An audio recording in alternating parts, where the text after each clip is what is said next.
के बाद सन 1956 में नेहरू जी ने एक चिट्ठी लिखी सभी मुख्यमंत्रियों को, भारत के मुख्यमंत्रियों को, और उसका पहला पैराग्राफ मैं आपको पढ़ के सुनाता हूँ। अंग्रेजी में लिखी लेकिन मैं हिंदी में बताता हूँ। वो लिख रहे हैं मुख्यमंत्रियों को कि देखिए, अगर हमने गाय का कत्ल बंद करा दिया तो भारत में आने वाली विदेशी मुद्रा बहुत कम हो जाएगी, और गाय ही एक ऐसी जीव है जो इस समय हमको सबसे ज्यादा विदेशी मुद्रा दे रही है। और गाय का कत्ल करके जो मांस है वो बहुत महंगा हम बेचते हैं, और इस गाय के शरीर से निकला हुआ जो चमड़ा है ये भी बहुत बड़े पैमाने पर हम निर्यात करते हैं। और गाय को कत्ल करके जो चमड़ा उतारा जाता है वो बहुत ही सॉफ्ट होता है, और यूरोप और अमेरिका के नागरिकों को सॉफ्ट जूते और चप्पल पहनने की आदत है। तो हम क्यों इसको निर्यात बंद करें? मैं आप सभी को अपील करता हूं कि आप अपने अपने राज्यों में गाय का कत्ल बढ़ाने के लिए अगर कुछ कर सकें तो जरूर करें। ये नेहरू जी की चिट्ठी है और ये भी रिकॉर्ड में है। अब नेहरू जी का कौन सा स्वरूप सही था और कौन सा गलत, ये अभी फैसला करने का समय मैं मानता हूं कि आ गया है। जब वो गांधी जी के साथ मंच पे खड़े होकर भाषण करते हैं तो कहते हैं, मैं कत्ल खाने के सामने से गुजरता हूं तो आत्मा चीत्कार करती है और मैं चाहता हूं कि सारे कत्ल खाने बंद हो। और जब वो प्रधानमंत्री बनते हैं तो मुख्यमंत्रियों को चिट्ठी लिख रहे हैं कि गाय का कत्ल बंद मत करो क्योंकि इससे विदेशी मुद्रा मिलती है। उस पत्र का सबसे अंतिम वाक्य बहुत खतरनाक है। उसमें नेहरू जी लिख रहे हैं कि मान लो हमने गाय की हत्या बंद करा दी और गोरक्षा होने लगी तो सारी दुनिया हम पर हंसेगी कि हम भारत को 18वीं शताब्दी में लेके जा रहे हैं। अर्थात नेहरू जी को यह लगता था कि गाय का कत्ल होने से देश 21वीं शताब्दी की ओर जाएगा और गोरक्षा होने से 18वीं शताब्दी में चला जाएगा। ये पत्र पढ़कर मैं बहुत विचलित हुआ। हमारे एक बहुत अच्छे मित्र हैं, उनका नाम है रवि राय, लोकसभा के अध्यक्ष रह चुके हैं। उनकी मदद से ये पत्र मुझे मिला पार्लियामेंट की लाइब्रेरी से। अब मैं तो कोई एमपी नहीं हूँ, पार्लियामेंट में जा नहीं सकता, लाइब्रेरी में भी नहीं जा सकता, लेकिन एक दिन रवि राय जी को मैंने कहा कि आप निकलवा दीजिए, मुझे जरा पढ़ना है ये, इसकी फोटोकॉपी भी रखनी है, कभी भविष्य में काम आए, और वो फाइल भी देखनी है जिसपे नेहरू जी का नोट है। तो उन्होंने बेचारे ने बड़ी मदद की और ये सब निकलवा दिया।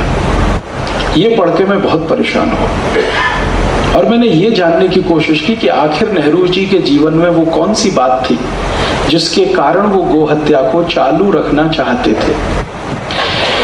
पत्र में वो लिख रहे हैं कि इससे विदेशी मुद्रा मिलती है। तो क्या सिर्फ विदेशी मुद्रा ही एक बड़ा प्रश्न था या इसके पीछे भी कुछ और था? मेरा एक व्यक्तिगत मानना है, वो गलत भी हो सकता है, कि व्यक्ति अपने सार्वजनिक जीवन में जो कुछ भी करता है उसकी जड़ उसके निजी जीवन में जरूर होती है।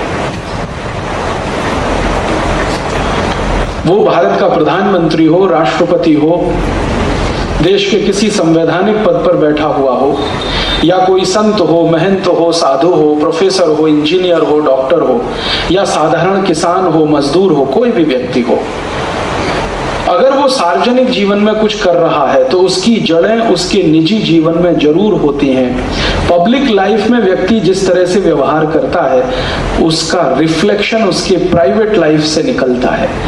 माने नेहरू जी की प्राइवेट लाइफ में क्या था जो गाय की हत्या के लिए वो इतने परेशान, और इसके लिए मैंने बहुत प्रयास किया। उनके निजी जीवन के बारे में, प्राइवेट लाइफ के बारे में बहुत दस्तावेज मैंने इकट्ठे किए, कम से कम 500 से ज्यादा अभी मेरे पास है। तो पता चला कि नेहरू जी स्वयं गाय का मांस खाते थे। इसके पहले मुझे इतना तो मालूम था कि नेहरू जी शराब पीते हैं, और यह भी मालूम था कि चेन स्मोकर हैं, दिन में 60 से 70 सिगरेट पीते हैं, और भी बहुत कुछ मालूम था। उनके चरित्र के बारे में, लेकिन ये पहली बार पता चला कि वो गाय का मांस भी खाते हैं। और उनके गाय के मांस के भोजन को बनाकर तैयार करके लंच के रूप में भिजवाने का काम दिल्ली का वो होटल करता रहा जहां अभी थोड़े दिन पहले जॉर्ज बुश रुका।